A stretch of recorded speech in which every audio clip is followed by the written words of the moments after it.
guys, good morning, good morning. Ito tayo guys, may mga lubog kasi ito sa ano. Mamasyahan natin ito. Ito papaliin ko yung mga konting ano dito. Check niyo para pag kami nasilyahan ko.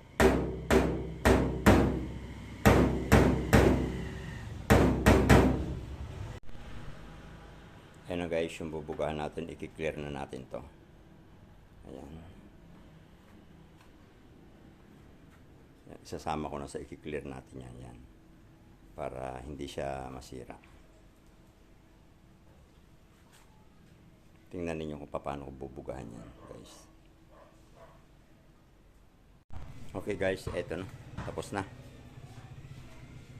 yung bubong na lang at saka yung mga upuan gagawin ko. Yan siya.